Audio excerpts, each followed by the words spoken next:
সুপ্রিয় ভিউয়ার্স, আসসালামু আলাইকুম।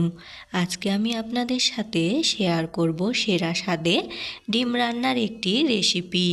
একবার এভাবে ডিম রান্না করে খেলে বারবার এভাবে ডিম রান্না করে খেতে ইচ্ছে করবে। ডিম রান্নার এই রেসিপিটি তৈরি করার জন্য এখানে আমি 2টা লাল রঙের ডিম নিয়ে নিয়েছি। আর আপনারা চাইলে সাদা এবং ডিমের পরিমাণটা বাড়িয়ে এবং কমিয়ে নিতে পারেন। এখন আমি ডিম 2টা ভেঙে নিব। আমি অফিস কিনে ডিম 2টা ভেঙে নিয়েছি। এতে এখন আমি কোনো প্রকার মরিচ, পেঁয়াজ কুচি কিংবা লবণ দিব না। এখন আমি চুলাতে একটা কড়াই বসিয়ে দিয়েছি আর জালটা জ্বালিয়ে দিয়েছি। দিয়ে কড়াইতে কিছুটা পানি ছিল, সেটা জাল দিয়ে শুকিয়ে নিলাম। এখন কড়াইটা শুকিয়ে গিয়েছে। এখন আমি কিছুটা রান্নার তেল কড়াইতে দিয়ে কড়াইয়ের চারপাশে ছড়িয়ে দিলাম আর তেলটা একটু গরম করে নিলাম। গরম করে নেওয়ার পর ভেঙে রাখা ডিম 2টা দিয়ে দিলাম। দিয়ে এখানে সামান্য লবণ দিলাম, আর কিছুই দিব না। এখন এই অবস্থাতেই আমি ডিমগুলোকে এভাবে নেড়ে চেড়ে ভেজে নিব। ডিমগুলো জমতে দেয়া যাবে না কিংবা শক্ত হতে দেয়া যাবে না, তাহলে ডিমগুলো ভাঙ্গা যাবে না, শক্ত শক্ত লাগবে। এই অবস্থাতেই ডিমগুলোকে এভাবে ভেঙে নিতে হবে। এখন আমি ডিমগুলোকে ভেঙে নিয়েছি। ভেঙে নেওয়ার পর এখন নেড়েচেড়ে এগুলোকে ভেজে নিচ্ছি। এখন আমার ডিমগুলো ভাজা হয়ে গিয়েছে। আমি একটা বাটিতে উঠিয়ে নিয়েছি আর কড়াইতে আবারও কিছুটা তেল দিয়ে দিলাম। তেলটা দেওয়ার পর এখন আমি কিছু পেঁয়াজ কুচি করে রেখেছিলাম, সেগুলো দিয়ে দিলাম। পেঁয়াজ কুচিগুলো দিয়ে এখন আমি এগুলোকে নেড়ে চেড়ে হালকা ব্রাউন করে ভেজে নিচ্ছি।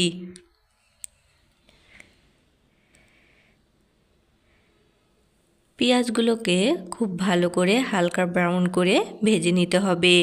এগুলোকে একটু পরপর নেড়ে দিতে হবে। আর এই দেখুন পেঁয়াজগুলো আমার ভাজা হয়ে গিয়েছে। এখন আমি আদা রসুন জিরা 1.5 চা চামচ নিয়েছিলাম একসাথে, সেগুলো দিয়ে সামান্য পানি দিয়ে মশলাগুলোকে এখন আমি কষিয়ে নিচ্ছি।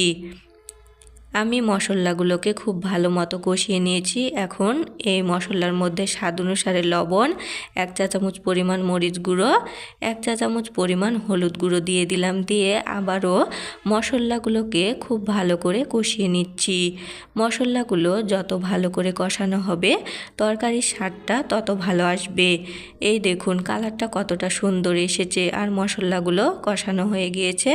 এখন আমি একটা টমেটো কুচি করে কেটে রেখেছিলাম, সেগুলো দিয়ে মশলার সাথে খুব ভালো করে নেড়েচেড়ে মিশিয়ে নিলাম। সমস্ত উপকরণ ভালোভাবে মিশিয়ে নেওয়ার পর এখন আমি ঢাকনা দিয়ে ঢেকে এই টমেটোগুলো কষিয়ে নিব। 2 মিনিট পর ঢাকনা উঠিয়ে এই দেখুন টমেটোগুলো কষানো হয়ে গিয়েছে আর টমেটোগুলো থেকে তেল ছেড়ে দিয়েছে। এখন টমেটোগুলো খুব ভালো মতো কষানো হয়ে গিয়েছে। এখন আমি পানি দিয়ে ঝোল দিয়ে দিলাম। এখানে বেশি পরিমাণে পানি দেওয়ার প্রয়োজন নেই, কারণ ডিমের পরিমাণও কম আর এগুলো আমি একটু ভুনা করব, তাই ঝোলের পরিমাণটা কম দিলাম। দিয়ে নেড়ে চেড়ে এখন আমি এই ঝোলগুলোকে ঢাকনা দিয়ে ঢেকে কিছুক্ষণ রান্না করে নিব। 5 মিনিট পর ঢাকনা উঠিয়ে এই দেখুন এখন আমি এগুলোকে নেড়ে দিচ্ছি আর টমেটোগুলো সিদ্ধ হয়ে গিয়েছে। এখন আমি ভেজে রাখা ডিমগুলো এই ঝোলের মধ্যে দিয়ে দিলাম। আর এখন আমি আধা চা চামচ পরিমাণ ভাজা জিরা গুঁড়া দিয়ে দিলাম। দিয়ে এখন এগুলোকে একটু নেড়ে দিচ্ছি। আমি এই ডিমগুলোকে আর বেশিক্ষণ রান্না করব না, কারণ ডিমগুলো আগে ভাজা আছে আর বেশিক্ষণ রান্না করলে ডিমের পুষ্টিগুণ চলে যাবে। আমি ঠিক 2 মিনিট ধরে এগুলোকে রান্না করে নিব। এখন আমি ঢাকনা দিয়ে ঢেকে দিলাম। ঢেকে দেওয়ার ঠিক 2 মিনিট পর ঢাকনা উঠিয়ে এখন আমি তরকারিটা একটু নাড়াচাড়া করে দিচ্ছি। আর এই ডিমের তরকারিটা এখন রান্না হয়ে গিয়েছে। আমি এরকম ঝোলটা মাখা মাখা রেখেছি। এখন আমি ঢাকনা দিয়ে ঢেকে চুলাটা বন্ধ করে কিছুক্ষণ দমে বসিয়ে দিলাম।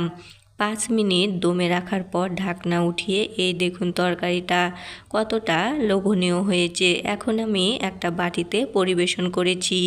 কি অসাধারণ কালার এসেছে। ভিডিওটি ভালো লাগলে সবাই অবশ্যই বেশি করে লাইক, কমেন্ট এবং শেয়ার করবেন। সবাই ভালো থাকবেন। আজ এই পর্যন্তই। আল্লাহ হাফেজ।